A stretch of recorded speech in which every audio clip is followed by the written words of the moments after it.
Good afternoon, friends. Dr. Kalam has already arrived at the hotel.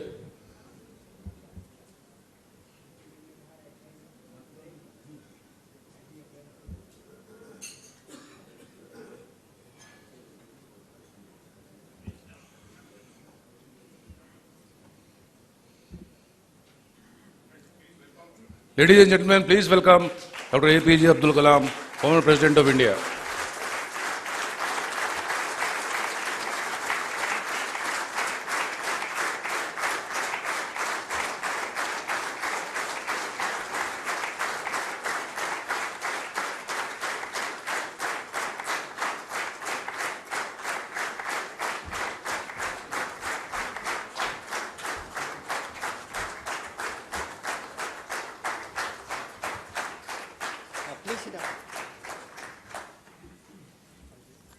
Thank you, sir. We are indeed privileged, honored, and feel blessed to be with you today.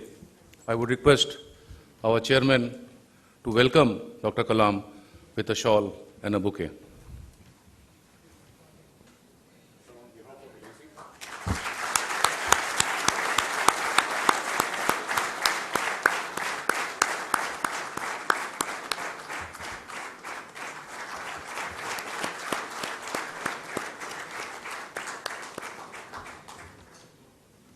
Thank you, sir. I will now request our chairman, Sri S.K. Roy, to give his welcome address, please. Good evening.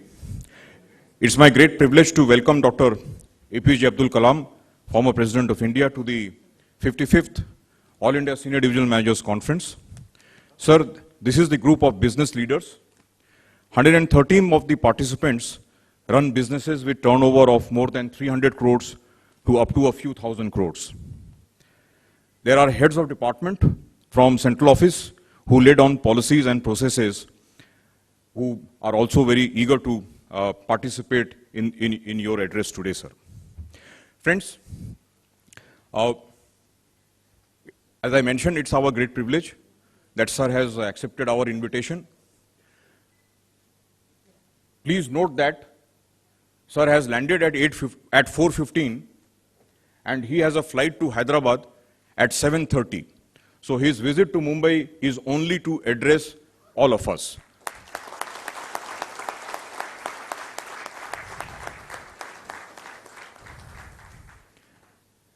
Friends, Avul Pakir Zainal Ubeddin Abdul Kalam, our respected sir, was the 11th President of India from 2002 to 2007. He has a very unique privilege that he is the recipient of Padma Bhushan, Padma Vibhushan, and the Bharat Ratna.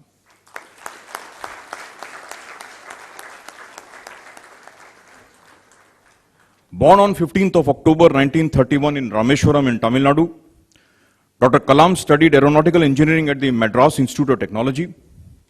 He played a key role in the development of India's first satellite, the SLV-3, which launched the Rohini satellite in 1980.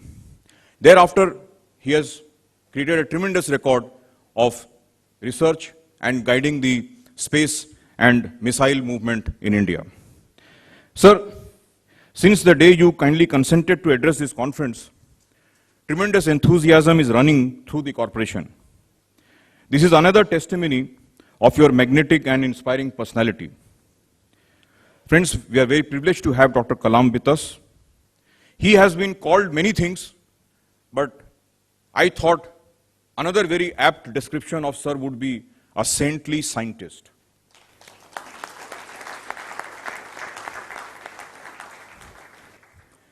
Since sir has a flight to catch, our time is at a premium. Sir, I'll request you to kindly address us. And after that, after sir's address, there will be a short question answer session. Thank you very much. Friends, I am very happy to be with all of you. They are setting it up what I have to talk. What I felt, the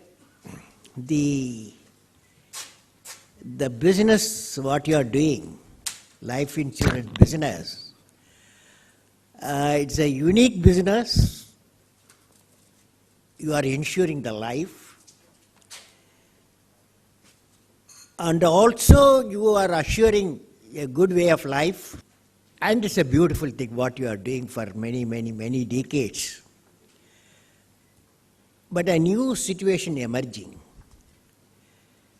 There is competitive world.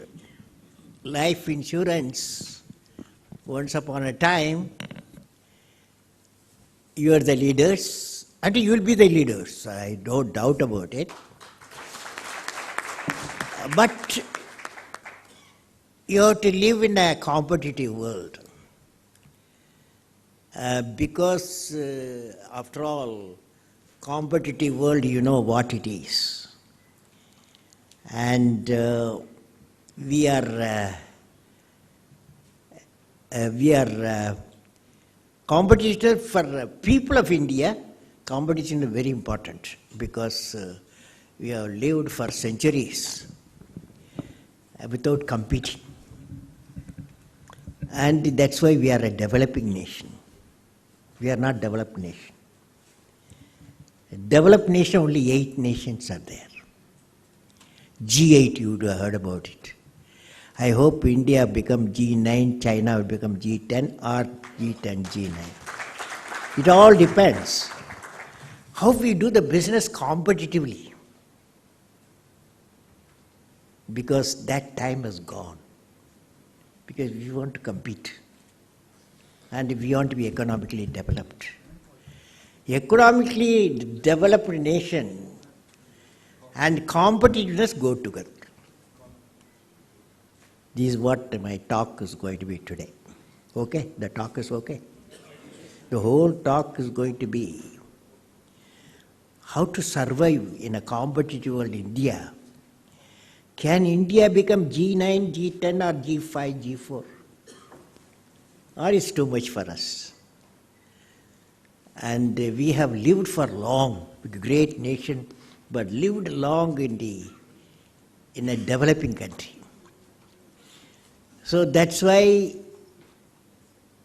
when I became a chairman, TIFAC, Technology Information Forecasting Council, when I was a Defense Ministry Secretary, Defense R&D, we were assembled 520 experts. We tried to see whether, at that time our economy is very bad. We were even ready to sell our gold, whatever stock we had. We had difficult problems. We had Narasimha Rao time and Manmohan Singh, the finance minister. Then the reform started. They are the people, these are 2 people started the reform, the economic reform. Then we assembled this Technology Information Forecasting Council, 520 people. You guys are ready? It's not otherwise I can do. Ready? So this, we 520 people, we met different experts at different locations, but we are connected. 20 of us council members, from government secretaries, chairman of the industries of different FICCI, CII and all. We all assembled in TIFAC Council, tried to, what is the mission for us in a country where economy is in trouble. So then we found our mission can be something to do, can we dream economically developed nation. Everybody laughed in those days because GDP almost 4.54 GDP was there. So whether we can do it, that was the debate we had. One young person said, yes, we must become economically developed. We should have a vision, a mission. And then we started India Vision 2020. India Vision 2020. By the year 2020, India has to be economically developed. This is about 15 years back. We took a decision. And many things, good things happened afterwards. Our IT come in a big way. Our farmers started producing 250 million tons of food per year from 65, 70 million tons.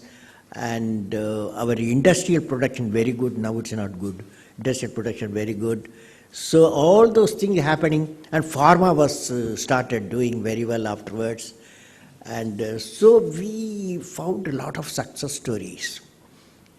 And of course, then the crisis started, the world crisis, some bank collapsed somewhere in USA or in Europe, something happened. So all these things brought our GDP to 4.54 GDP brought up. So still I'm going to talk to you. We had some sort of strength we can manage. Now improvement has taken place. So shall I start my talk? Yes. You want to give some ideas for my talk? You can, since you heard me. I am going to talk to you. The subject I am going to take is the competitive India. How you can play a role because you are a big economic center. You are helping the government economically. But you have to help the people, not the government.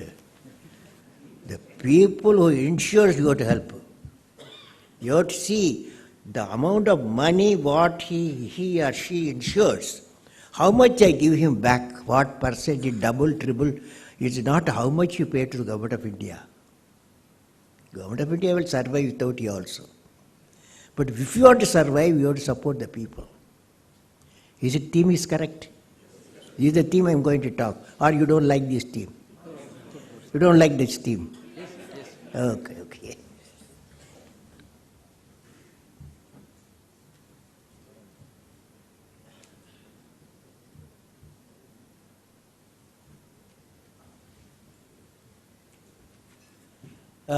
Friends, good afternoon to all of you. And I am indeed delighted to address at the annual conference of All India Senior Divisional Managers of LIC. I have put here, what can I give, what can I give, what can I give? 3 times I have put. That's a motto of LIC. What can I give, what can I give? Reverse of what can I give, what is that? Reverse, what can I? That's the trouble India is going through. So, your mission is what can I give? LIC mission is what can I give, not what can I take. That's a bad mission. So friends, my greetings to all the senior divisional managers and also other dignitaries who assembled here from Life Insurance Corporation of India and guests and special invitees. I understand that LIC of India is the largest insurer in the country, serving more than 30 crores of policies, having a life fund of 16.07 lakh crore. You are rich fellows and assets worth rupees 17.69 lakh crore.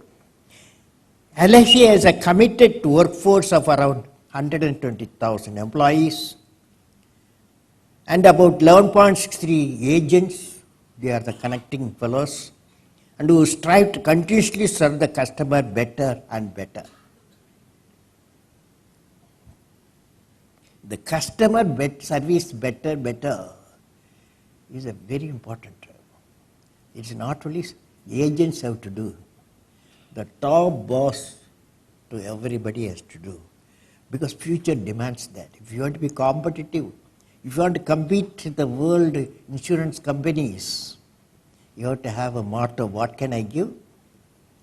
How can I serve better? If these 2 things only make you competitive. Now there are 73 customer zones you have. You are connected very well. And nearly 32 to 33,000 premium points.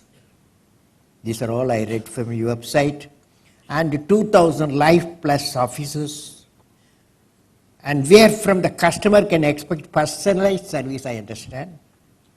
In the insurance sector, the LIC has a market share 68% among the 25 insurance company is going to increase. 25 insurance company going to, because our billion people, naturally everybody want to come to India. So you don't get satisfied. You're going to be 25 insurance companies. More competitive insurance company going to come. More competitive. My greetings to LIC leadership and management, administrators, development officers, agents for achieving their success. I would like to share my thought. The topic I have selected, I hope you like it, what I will be remembered for. The topic for you, next 30 minutes I am going to talk, what I will be remembered for. Because each one of you assembled here, by name you should be remembered. So you ask, for example, you see this light. See this light. See the bulb. Immediately you remember a guy. You ask your child, your boy or girl, they will say it's Thomas Alva Edison. Okay? When the aircraft sounds here, you ask your children, they will say it's Wright brothers. When the telephone bell rings, whether it's a mobile telephone or real telephone, they will say it's Alexander Graham Bell. Your children will say. Because we remember them. They have given us. Same thing in the Indian scientist. One Indian scientist asked a question. He traveled 1920s. He traveled from London to Calcutta. And he saw in the sea, the horizon was blue, sea was blue, and sky was blue. He asked why. Of course, he has to do the research for 9 years.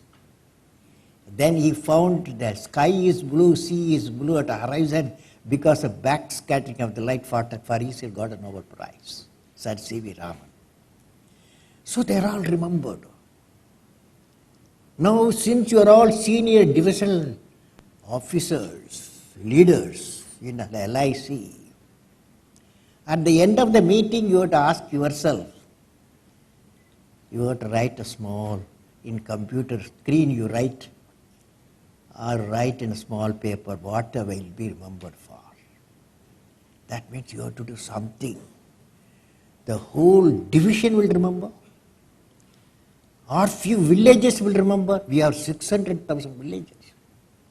Nowhere in the world has got such a population, 600,000 villages, where 750 million people live there. 75% of people live there.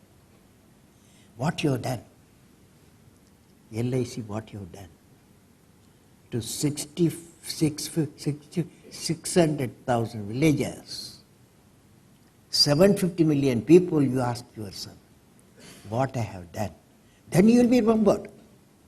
If you have an answer, what you have done to your village, or villages, or cluster of villages, then you will be remembered. It is not what you have done to the government of India. That is your duty. But all that you will be remembered is by the common man in the islands, in the villages, where struggling produced the rice, wheat and give to you. He gives 260 million tons per year. In spite of rain failure, harvest failure, train damage, in spite of that, nearly nobody, we are not importing. So friends, what will be remembered? Now, that's the topic. What will I be remembered for? Each one of you asking the question. The topic I have given, what will I be remembered for? Now friends, now I would like to talk about national economic development and creative leadership, both two different things. One side, national economic development, that what you are one of the partners in the economic development. Another side, creative leadership. I am trying to find a link between the economic development and creative leadership. I am connecting the competitiveness and creative leadership through certain well-known methodology. I have evolved a methodology. You can participate in the evolution of competitive world to a creative leadership. Competitive world will have a creative leadership. For example, 600,000 villages, LIC, what it has done? A question. 600,000 villages, where max not Bombay people, Mumbai people, don't worry. Such type of people, only 300 million people. Remaining are all living 600 villages, 600,000 villages they are living. What LIC has done? Would have done a lot of things, I don't know. But that's the question, you have to get an answer. Friends, what I'm trying to do, a prosperity of the nation is empowered by the economic development and great human character. Do you agree? The prosperity of the nation is empowered by economic development. You all agree. Now I am having a formula. So I am going to develop a formula. You are participating. I am saying my first statement, the nation's economic development is powered by competitiveness. Nation's economic development is powered by competitiveness. Any dispute on that? Anybody says no? Something new if you have got, you tell me no. Because I have addressed this for nearly to lot of people, lot of institutions. I teach IIM also, Indian Management, at